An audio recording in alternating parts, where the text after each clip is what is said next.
In the last part of this Understanding Israel series, part 7, we went over what happened to the Yahudim who migrated to Spain and Portugal. We got into the Spanish Inquisition and how it was used to further spread the acceptance of Roman Catholicism while removing the influence of the true Yahudim from Europe. Now, at the end of that lesson, we saw how the Yahudim from Portugal were carried off to the island of San Tomé in Africa. And as a proper conclusion, it may be expected that the next lesson will be about the transatlantic slave trade. This actually is where I thought the lesson was going as well. But as I began to connect dots putting the lesson together, I realized that there wasn't enough dots connected yet in order to get to that point in the lesson. So I needed to take a few steps back and revisit some information. In part 6, I went over the scattering of the Yahudim. But in that information, I did not give enough detail about the Yahudim on the continent of Africa. Part 6 dealt more with the scattering that happened in Europe, which is how we saw the Yahudim get to Spain and Portugal. But the evidence and connection of the Yahudim in Western Africa was glossed over and not explained in detail. So before I get to the transatlantic slave trade that fulfilled prophecy of the curses of sending Yasharel back to Egypt in ships, along with the prophecy of scattering them further into the nations, I want to discuss the history of the Yahudim in Africa. Now, please remember endnotes for those who may be confused. As the teachings grow, I have been led to break away from the terminology used by the system. And in order to stay away from the AI bots who look out for certain words, as well as stay more aligned with the truth instead of the assimilation, in certain cases, I use the Hebrew term instead of the English word. So when I say Yahudim, it is what you may refer to as Jews. This is what I'm referring to when I say Yahudim. When I say Yasharel, it is what you know as Israel. Just to make sure there is no confusion, I wanted to be clear. As we dig into this information, it will be very plain to see why knowledge is in fact power, and why it is that they have used our education system as more of a system of oppression more than of a liberation. Everyone alive today, no matter where you are in this world, if you were educated through this education system, you have been influenced to look at the world and the people in it in a specific way, through a specific lens. Our thoughts are not always based on facts or truth, but by indoctrination. And I sincerely pray that this series is a big weapon against the indoctrination that we were brought to believe in. We are clearly in the last days. And if you watch my past series about what happens at the end of the Bible, you can understand the difference between mainstream Christianity's end-time beliefs versus what the Bible actually says. And for many that struggle with this topic, you may still not be convinced on the identity of the Yahudim scattered through the Americas and the Caribbean, or you might still be clouded by race and skin color. I truly believe that because knowledge is power, the more information you receive, the more true understanding can be had, and people can live confidently without a doubt about Bible prophecy and what is coming to this world, so that our hearts are made ready for Messiah and we have purged out our flesh that makes us look at the world in the eyes of skin color or race. So part 8 in this Understanding Israel series will now go over the history of the Yahudim, specifically in Africa. This will be a resource for all who desire to understand the true identity of Yasharel. Let's begin. Okay, so let's do some housekeeping. As we go through this information, I want to make sure I cite my sources so that before anyone wants to challenge the information given, they can go on and read these books for themselves. We have a great resource from Dr. Alan Godby's book, The Lost Tribes, A Myth. We have Nahum Schlouch's book, Travels in North Africa. Joseph J. Williams' book, Hebrewisms of West Africa. And we have Rudolph Windsor's book, From Babylon to Timbuktu, who I actually would really like to thank for his studies and due diligence on this subject. These 4 books provide the information that will be presented in this video. Again, The Lost Tribes, A Myth book is on my site as a PDF because if you want to read this book for yourself, the book sells for $10,000 on Amazon. I am also placing the other books as PDFs on my site in case you cannot afford to purchase the books on your own. But if you can, it's better to buy the books and read it in your own hand. Now let me say, in reference to the book by Nahum Schlouch, Travels in North Africa, this is a special book because this man, who himself identifies as a Jew, he is a white Jewish rabbi who visited the Jews of North Africa in the Sahara in 1905. He spent 10 years of travel in North Africa to do a scholarly study of the history of the Jews of Morocco. Before I go in depth on the subject, I want to cover this because as I cite his work, I want you to understand this book. In the foreword of his book, he writes, I was struck by the great importance of the problem of the ethnic and historic origin of the various groups of the African Jews. Little attention has been paid to this problem, but I saw that the study of the question might well throw new light on the origins and history of Judaism throughout the whole Mediterranean basin. On taking into consideration the conclusions reached by general African research, I realized that the special conditions peculiar to Africa and the scarcity of documents were sufficient to discourage the most zealous historical adventurer. I saw that only one course was open to me, i.e., to follow the example of all historians of Africa and to undertake a series of voyages across northern Africa, visiting in person localities of historical interest and collecting historical evidence, both documentary and traditional, touching on the life and customs of the Jews of Africa. So I want you to know that first. The information that he provides is based on this approach, which is awesome. This is firsthand from the beginning of the 20th century. This is also another awesome book, and I do recognize that it's not easy to come by as well. So like I said, I have placed a PDF to this book on my site to download as well. The link is in the description box. Knowledge should be free. So let's get into it. Okay, so in part 7, we ended it with the Yahudim being sent from Portugal to São Tomé in Africa in the late 15th century. This was after the Yahudim of Spain were banished in 1492 after they were involved in the Spanish Inquisition. This is where we ended, but I do want to do a complete rewind in history and go back a taste. We must go back to the point where we were at in part 4 after Islam was started and the Mohammedans started their conquest. The Yahudim in Arabia were given a choice of either accepting Islam or leaving the land. And of those that did not accept Islam, they left Yemen and passed on to East Africa. And that will be the point where we start in this part of the series. Now, you know, when we go through history or learn about history in school, we are only taught about the history that they want us to know. Yes, in some schools, some of us are taught biblical history, but because they hijacked it and switched out who the Bible was actually written about, most people don't really truly understand the Bible because they have placed false identities in. Now, in regards to world history, we of course know about European history. From the Greeks to Roman Empire to the Ottoman Empire, the Holy Roman Empire, the history of England, onto American history. Yes, we know all this history. The history we are taught about are the ones in power, and the history books are made with them as the focus. If you want to learn something about anything else, you are left to do this on your own. And this is why history is so one-sided and not really understood. And this is the challenge with a topic like this when speaking of history in Africa. First of all, most people don't really care about it at all. They think it's a bunch of tribal people killing lions and tigers and bears. But that's just ignorance. The continent of Africa, so vast, so much resources, so many people residing there since the beginning of time. But the history of the people here is widely not known. Like I just said, we are made to believe that it's just a bunch of savage people in tents living around lions and tigers and elephants. But again, that's not so. There were kingdoms and there were dynasties, empires. There were kings, organized civilizations that eventually did trade and did commerce with countries like Portugal, Spain, France, England, and the biggest corporation in history, the Dutch East India Company. I mean, we are literally only told that the Europeans took slaves from here and brought them to the Americas and the Caribbean. But there's so much more to know and understand about all that. And so this is what we will do. For instance, when we think about slavery, we like to think that this was all done at random, but this is not true. The Europeans did not just go down there, round up whatever Africans they saw, and just take them. No, they did this from an understanding. If you understand, there was slave harbors, there was slave coasts where the Africans traded other Africans for slaves. When the Europeans came to do trade with Africa, they had maps of Africa that divided the land into regions based on the people that were there.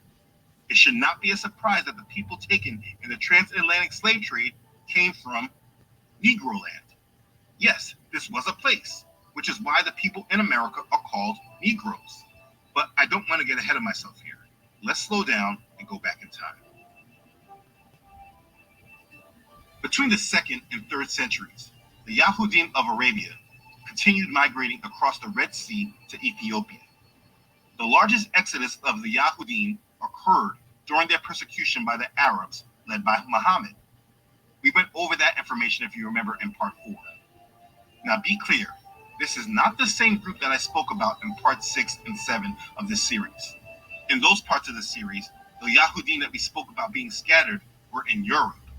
Let me clarify this so there is no confusion. As I explained in part 6, in Solomon Grazel's book, The History of the Jews, he documents that before Yahusha came to Israel in the year 63 BC, Pompey, the Roman general, he conquered the land of Yasharel, which they refer to as Palestine. This is what we know as the Siege of Jerusalem. When he took over the land and put it under Roman control, he carried off a large number of Yahudim war captives whom he sold as slaves. Later, these Yahudim or their children were freed and remained in Rome. And subsequently, anytime there was any rebellion against Rome by the Yahudim in Jerusalem, the captives of war were enslaved. They were brought to Rome and then later freed, increasing the Roman population of the Yahudim. It is estimated that by the time of the First Jewish War in 66 to 71 AD, this is the time when Rome destroyed the first temple. I spoke about this event again in part 4. It is estimated that there were about 50,000 Jews in the city of Rome. We know this to be true if we go back to the book of Acts, chapter 28. For time's sake, I will not read it, but I did go over this in great detail in part 4, so if you want more understanding, go back to that video. But listen, there were very clearly Yahudim in Rome and all around Asia Minor. Paul was preaching to them. Peter and the other disciples also witnessed to them.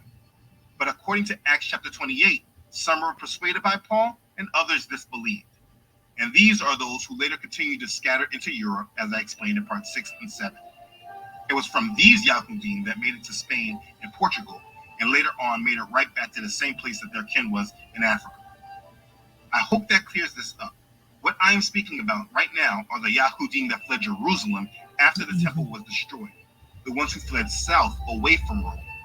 Like I said earlier, the largest exodus of the Yahudim occurred during their persecution by the Arabs led by Muhammad, and we went over that in part 4. The group I spoke about in part 6 and 7 are not the same that I spoke about in part 4. Okay, so when North and Eastern Africa had amassed over 1 million Yahudim, these Yahudim began a continuous migration to the region of the Niger River.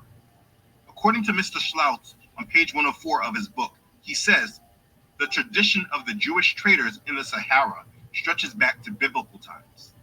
On page 344, he writes, and it is not at all surprising to encounter in every part of the desert traces and even survivals of a primitive Judaism, which at one time played an important role in the whole region of the Sahara from Senegal to the very borders of Somaliland.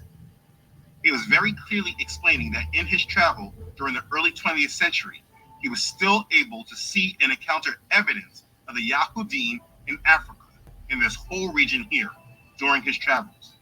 If you understand how they scattered, you understand that when fleeing Roman persecution, they went back south into Africa. If you remember in part 4, I posed that question to you. What you have to do is you have to decide whether you believe that when the Jews fled Judea after the revolt, that they headed north into more of the Roman Empire, where the Romans were the strongest, or did they flee south into Arabia and back down through Egypt towards Ethiopia, where they already had a relationship with the people there? You see, mainstream history wants us to believe that they went north through the Caucasus Mountains. But as we dig even more into history, we will see that this was not true for the majority. And from this historic account, we'll see that when people want to say that the Jews were not African, this part of the evidence will be the first part where people are able to understand why that claim of the Jews coming from Africa is actually correct. Mr. Schlautz is just confirming that information. So people that deny that the Yahudim were in Africa are very clearly denying history. So let's take it from there. The first foundation of this lesson we will discuss will be the Hebrew Empire of what we know today as Ghana. The ancient Hebrew Empire of Ghana was established in the Western Sudan. According to Schlautz on page 344, there was a Jewish tribe called Rechab please, as we're going through this, please forgive my pronunciations. There's a lot of different names. Please forgive my pronunciations. As he said, there was a Jewish tribe called Rechab, which crossed the Red Sea and migrated to the extreme point of the Western Sudan. He said at the same time that the Jews were migrating westward across the Sudan from Ethiopia, they also migrated southward from Libya, Tunisia, Algeria, and Morocco to the fertile regions between the Senegal and Niger rivers. When the Yahudim from the north and the east met between these two rivers, they established a confluence or crossroad in West Africa, where men could exchange their culture, ideas, and merchandise. These migrations of the Yahudim went on with great frequency about 300 AD, and they continued with regularity for about 1,200 years. In Joseph Williams' book, Hebrewisms of West Africa, on page 342, he has this map that points out the course of the Jewish migration from northeastern Africa. He writes that the Jews migrated up the Nile, passing Memphis, Elephantine, Khartoum, and they turned west at Kordofan in central Sudan. In the region of the White Nile, Williams believes some Jews settled in the country of Shaluk in the southern Sudan and Uganda. He continues by tracing the migration from Kordofan going west to Darfur, Lake Chad, Kano, and then to the countries of the Niger River. Now, I do not want to keep getting ahead of myself in reference to the time periods, but I want to bring back some connections. I mentioned earlier that the Europeans had maps of Africa that showed where the different people were. If you remember, I brought up Negroland. There were many different slave maps over the 18th and 19th century. So what I want to do real quick is review the route of which both historians documented the travels of the Yahudim making it into West Africa. And I want you to notice where Negroland is. Look at it. It's right there. I just want this connection to be made. Yah willing, we will get to elaborate on this later or in the next video. So let's continue. If you have ever heard of the Songhai Empire, which was an empire that dominated the Western Sudan in the 15th and 16th century, it replaced Mali as the most important empire in West Africa, spelled like this or like this. Anyways, before this empire in the 15th and 16th century, the original place of habitation of this people was called Gongoai, Kukia, or Kuka. Again, forgive my pronunciation. This place was situated in the Dendi country and also known as Dendina, lying near the Niger River on the northwestern border of what is now the modern state of Nigeria. I want you to remember this people because as we go through the history, we will be coming back to this group, but we have to start from an earlier period. Right here is Kuka, and this man that I'm illustrating is Za el-Yemeni. He came to Kuka about 300 AD. He established a line of kings known as Za, Ja, or Dia dynasty. This founder of the first Sudanic dynasty in Western Africa was a Yahudi. He was a Hebrew. His name is sometimes written as Za el-Ayaman. Za el-Yemeni came to the Niger country by way of Ouargla in central Algeria today. It's written like this, Ouargla. Ouargla was a great trading center of the Yahudi. Professor Godbey said that Za, the founder of the first Yahudim dynasty, established his capital later at Gao, on the eastern upper Niger River. Schlautz writes on page 344 that Arabs, Moors, and the Sudanic writers attribute to the ancient black African Hebrews the establishment of the first empires, the erection of the first public buildings in the country, the construction of the first canals and irrigation systems, and the institution of a social economic regime which still survives in all Saharan communities. As the Yahudim migrated into Western Africa, they took control over the indigenous tribes of the land, which eventually, as we get into history, is why they were easily targeted to be sold as slaves by these same tribes later. But let's not get ahead of history. According to Mr. Windsor, the Yahudim came into the Western Sudan from northern and eastern Africa as a result of a series of migrations due to persecution. As they migrated, they adopted new methods from other people and left their material, educational, and moral imprint among the people with whom they resided. For instance, like in America, who the population of the world simply called black people or African American, even in this oppressed land, Though we have adopted many of their methods, we still have a moral imprint on the culture, and that's from a people who had no identity. These people knew who they were. For many centuries, the Hebrews had to use great physical and psychological initiative. They cannot afford to be complacent or show no concern about the surroundings and where they were. They were hated. So if they got too comfortable or complacent, that could mean cultural stagnation or death. The Yahudim imported into the western part of Africa a superior material, educational, and moral culture soon after 300 AD. And this cultural advancement was not duplicated or exceeded until the ascendancy of the Mohammedan leader Mansa Kakan Musa of Mali in 1312 AD. I'll get to him. In the 3rd and 4th centuries AD, the Africans on the west coast did not possess the cultural superiority of the Africans that were on the north and east coast. The Yahudim had an advantage over these African tribes because they carried their culture, their history, their laws, and written records with them. They were already organized. They were already a people. This assured them a constant precedent for the development of a higher social organization. Because of the stability of the Hebrew culture, the Yahudim were not absorbed into the indigenous population. They already came from laws that told them how to be and how to act, which none of the other nations had. They made use of every opportunity. They were an industrious and skillful people.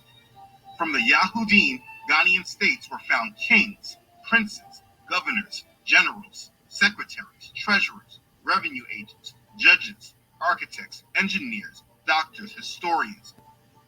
The Black Hebrew kings of Ghana had 2 titles. 1, Kayamaga, which means master of gold, and 2, Ghana, which means war chief. On his map on page 256, Professor Godbey says that 22 Hebrew kings reigned in Ghana before the Hegira in 622 AD, and 44 had reigned by the year 790. It is said that all the kings of Ghana were called by the title Kayamaga, which is said to mean king of gold. Humbi was the ancient capital of Ghana. It was located in the southern part of the present country of Mali. During the Middle Ages, the name Ghana, it was not used to designate the country that we know today as Ghana. Ghana was a title of its kings. Ghana means strong warrior king, war chief, and was the title accorded to the kings of the medieval Ghana Empire in West Africa. This empire was a Hebrew empire. When you really think about this, it really indicates the greatness and splendor of those kings, because even after the decline of the Za dynasty, which these men came from, they began to call this country after the title of its kings, which is Ghana. Let's keep going. The foundation of the Ghanaian Empire was based on the affluence of gold and iron. The use of iron in Africa, especially Ghana, revolutionized the social and military systems. Ghanaians fought many wars against their neighbors, who did not use iron, but fought with bars of ebony. The Ghanaians could destroy their enemies because they fought with lances and swords. The king's revenue agents levied taxes on imports and exports, and the medium of exchange was gold. This was the Za dynasty, and it held sway in West Africa for over 1,000 years. Now, going over more history of this dynasty, we're going to talk about Eldad the Danite, or Eldad Hadani. In the 9th century, this Black African Hebrew arrived in the city of Kairouan in Algeria. He told a credible story of a Hebrew empire south of the Sahara in the Western Sudan. According to Eldad, the Hebrews in the interior of Africa spoke a Phoenician Hebraic language mixed with Arabic. They had a religion which had come down from Moses. Eldad said that the people of this tribe had fled from the kingdom of Yasharel after Sennacherib, the Syrian, had subdued it, and that other Israelite tribes such as Naphtali, Gad, and Asher were in the land from which he came. He told of the law of Moses, which they followed, the complete series of the scriptures except Esther and Lamentations. Eldad displayed as evidence some ceremony pertaining to the slaughtering of animals for food. It was written in Hebrew with an Arabic tint, but Eldad claimed that he knew no other language than Hebrew. In regard to Eldad's story, the Gaon, head of the Yahudim, assured the people that the story was credible. You can look this man up. Solomon Grazel writes of Eldad in his book on page 279 in the History of the Jews. This is not hidden from record. It's just not known in the mainstream. When I speak of the Yahudim being from Africa and taken during slavery, many people instantly argue with me because it went against the mainstream views. But the information is out here. You just have to seek it out for yourself and reduce the level of indoctrination you have been influenced by. For instance, this man, Mr. Schloutz, we are grateful for his travels and research. On page 345 of his book, he wrote, "For many years, the author of this book has been gathering material for a history of the Jewish migrations into the Sahara and the Sudan. One part of his work is already done, the establishing of the authenticity of these migrations. To the writing of the Arabs and the oral traditions of the country, he can now add the archaeological evidence furnished by the ruins of ancient Jewish cities in the Sahara and the Sudan, and the documentary evidence of Hebrew inscriptions like those of Tuat, which date from the 13th and 14th centuries." He basically explained that he was first trying to gather material for the history of Yahudim migration into the Sahara and the Sudan. But as he did this research, he can now add archaeological evidence of the ancient cities of the Yahudim in the Sahara and the Sudan. So if you still try to doubt and speak against the validity of the fact that the Yahudim were in Africa and were dark-skinned people, you are now truly exposed as a denier due to racist ideals. I am providing you sources so you can do your own research and study and don't have to just depend on my words. So if you disagree, do your own research. I gave you the sources. Make Michael's your one-hop Easter stop with 50% off Easter decor, baking and party supplies, and eat. So let's go back to the history. It should now be an established fact that the ancient empire of Ghana was a black Hebrew empire known as the Zah dynasty of Ghana, the Zah dynasty of warrior chiefs. This empire was right here. So let's speak more about this dynasty. Rudolf Windsor explains the 15th Zah prince took control of the great city of Gao on the upper Niger in 1009 AD. His name was Zah Kasi or Kosi. Now it's important to note up to this time that all the kings of Ghana professed the Hebrew religion. But in this year, a radical transformation occurred. It's a big one. Zah Kasi accepted Islam. The Tariq al-Fatash is a West African chronicle written in Arabic in the second half of the 17th century. It provides an account of the Songhai Empire from the reign of Soni Ali. If you remember, I referenced them earlier. But in this document, he speaks of why the king of Songhai, Ghana, was persuaded to convert to Islam by the merchants of the city of Gao, who already had become wealthy and economically powered. Much of Ghana's trade was maintained with the Muslims of the north. As the history progressed and Islam continued to spread, the North Africans became strong Mohammedans, and economics and religion were co-partners, operating concertedly in the city of Gao. The Muslims were dominating Ghana's vital trade links in North Africa and the Sahara, and it was good for Ghana's security to be recognized as having a Mohammedan king. In his book, Africa, History of a Continent, when concerning Islam, Basil Davidson makes the point: Islam reaches the markets of the Western Sudan by at least the 9th century, but it makes little initial impact. The rulers of Ghana do not accept Islam as one of their state religions. Only at the beginning of the 11th century are there few such conversions, the earliest of any importance of which we know being that of the King of Gao, traditionally in 1010, followed by that of the King Kanem Bornu in 1086. Davidson says, these are tactical conversions. These kings are Muslims only in name, motivated as much by the commercial convenience as by appreciation of the political and religious achievements and teaching of Islam. And this is very similar to what the Marranos did in Spain before the Inquisition. These people conformed in order to make life easier for themselves. And we know through history what happens when they did that. In spite of the fact that the kings of Ghana professed Islam, many of the inhabitants remained Jews, Yahudim. Al-Bakri, from 1040 to 1094 AD, was an Arab historian and a geographer of the Muslim West. He wrote about Europe, North Africa, and the Arabian Peninsula. Only 2 of his works have survived.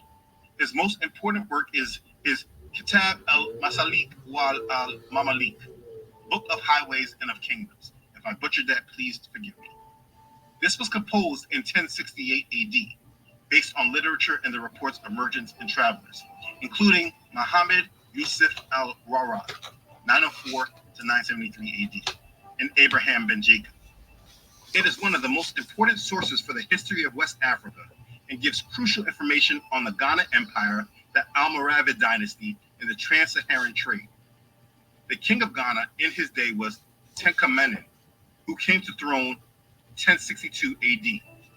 Al-Bakri says the king of Ghana, Tenkamenen, was the ruler of a great empire, and he was able to organize an army of 200,000 men. In the 11th century, a Mohammedan people from the northwest invaded the city of Al-Altagast within the Empire of Ghana. These invaders were also called the Almoravids. By the year 1076 AD, Abu Bakr, the leader of the Almoravids, captured the capital of Ghana. However, the Islamic Hebrew king was allowed to maintain his throne. Tenkamenen paid tribute to Abu Bakr. And at this time in history, Gao, or Gako, known as the capital of Ghana, was separated into two cities. The first city had the residence of the king. This city contained a fortress which was surrounded by a wall. The second city contained 12 mosques in which the Mohammedan merchants could settle or wait until they transacted their business. This description given by al-Bakri leaves us with the impression that the city of the king's residence was probably inhabited mainly by Yahudim, because there was a great distinction between the king's residence and the residence of the Mohammedans. In the city of Gao, the Islamic religion was influential, but only a Muslim could be king. When a new king ascended the throne, 3 royal imperial emblems constituting the Quran, a sword, and a ring were received by the king. What I am saying here is that from the early 11th century, the Hebrew kingdom of Ghana was no longer known to be a Hebrew Yahudim kingdom, but an Islamic kingdom, and regardless of whether the conversions were true or not, history has shown that once this happens, the people begin to lose their identity. Again, this history is very similar to that of the Marranos in Spain. Once they assimilated, they were defeated. And this brings us to Mansa Musa and the Empire of Mali. The Empire of Mali is also called the Melestine Empire. The rulers and people of the Empire of Mali were Black Africans of the Mandingo tribe. This tribe was originally situated in the territory known today as Guinea, Sierra Leone, and northward. On the banks of the Upper Niger near the present-day Sierra Leone, the Mandingos established their capital at a place called Niani. Let me be clear, this was not a Hebrew empire. That's not where I'm going. These were Hamites. After the breakup of the Ghanaian Empire by invasions from many tribes, like we just talked about, Ghana split apart into a number of states. But in the capital of Ghana, Gao, the Hebrew Zah kings continued to reign.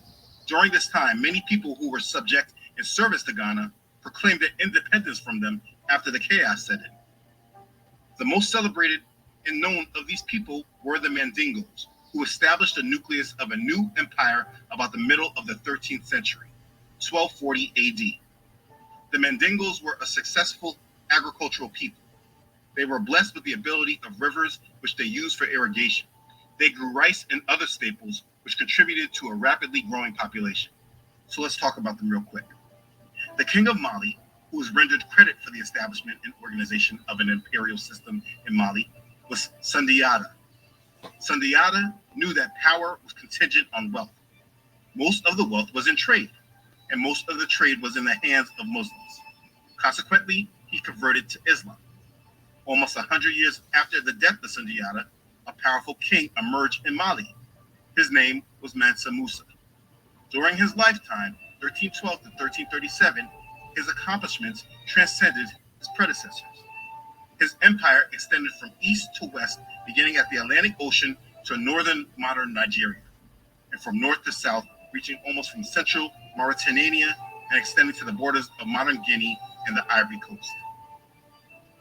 In 1326 AD, Mansa Musa made pilgrimage to Mecca. We know the holy city of the Mohammedans. It is said that he exhibited a marvelous splendor that astonished the spectators. He arrived in the east with thousands of foot soldiers and over 60,000 mounted warriors. In addition to his soldiers, he had 500 slaves, each carrying a rod of gold weighing 6 pounds. As contributing to the holy cities, he gave 20,000 pieces of gold.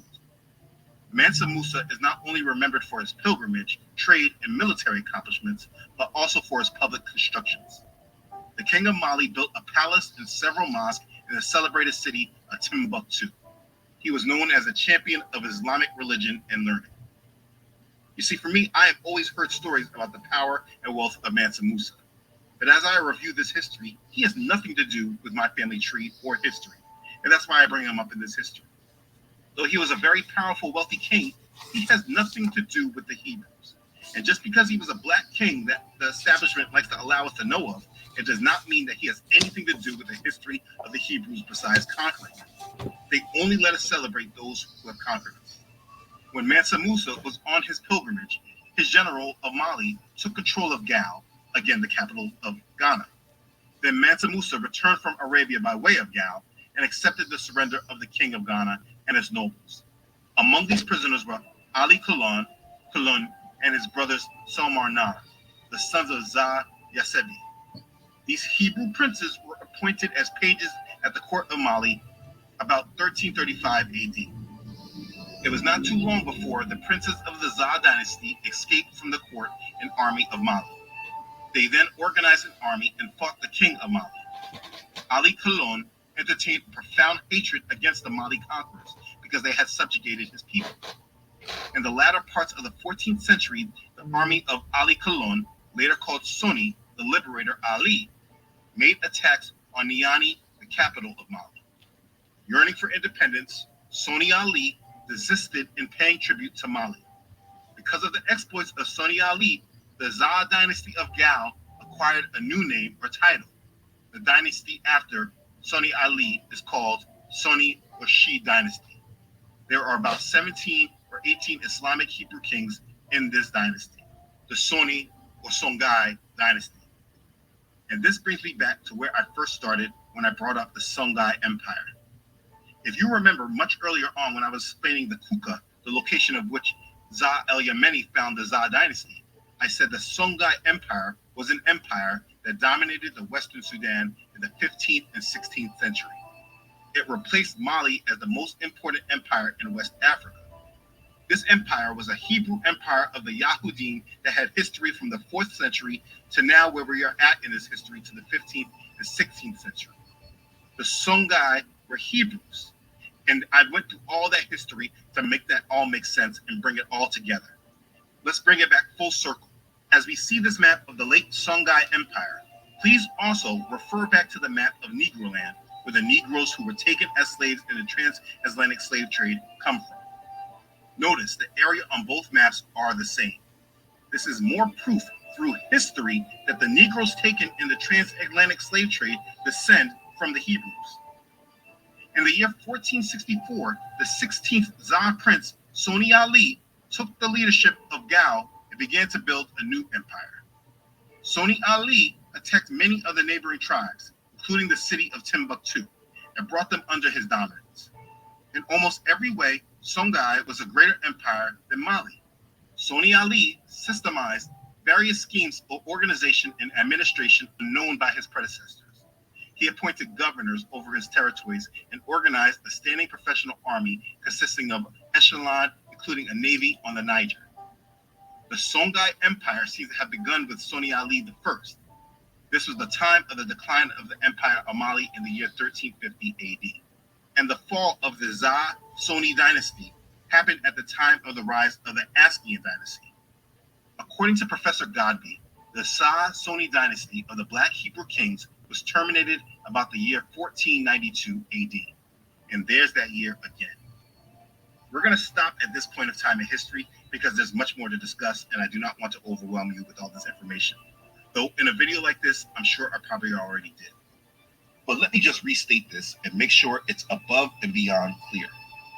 The people who are known as Negroes, who were sent as slaves to the Americas and the Caribbean, these Negroes come from Negroland, which is a division of people placed on the European slave maps from the 17th to 19th centuries.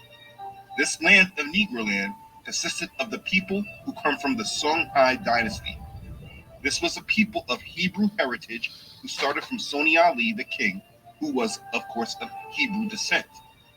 The Songhai dynasty took over the Mali dynasty, which came before them. The Mali Empire came into power after taking power from the Empire of Ghana, also known as the Zaa dynasty. This empire of warrior chiefs was an empire of Hebrew kings that had rule over West Africa from the 4th century AD to the 14th century when the Empire of Mali took control. The most known king of the Empire of Mali was Mansa Musa. The Empire of Ghana was a Hebrew kingdom, and they consisted of the migrants who fled from Jerusalem from 70 AD when Rome burned the temple. Because of accounts like from Eldad the Danite, there are also indications that other descendants of the 10 tribes of Yasharel who were taken by the Assyrians also assimilated amongst them over time. This video is a historical account of the Hebrews who broke covenant with the Most High Yahuwah. They had to flee from their land, and they were scattered abroad into West Africa and established themselves without the power of the Most High, until it was their time again to flee and be scattered, after the rest of the New World was found. So be clear, the Negroes are Hebrews, and you have been given historic account to this fact. If you are a Negro, you are a Hebrew, and it is time to turn back to the Most High Yahuwah before the world comes into judgment.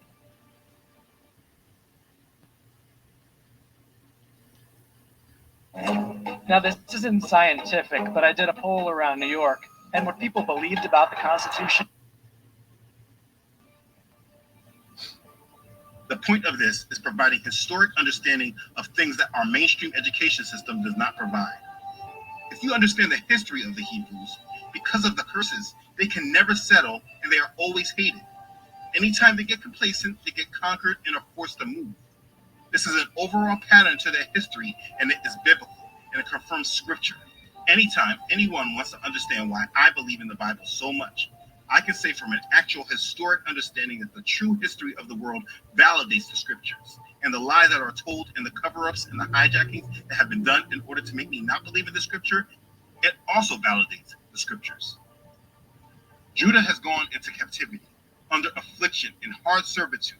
She dwells among the nations. She finds no rest. All her persecutors overtake her in dire straits. Lamentations chapter 1, verse 3. When you know the real history, you cannot deny the validity of the scriptures.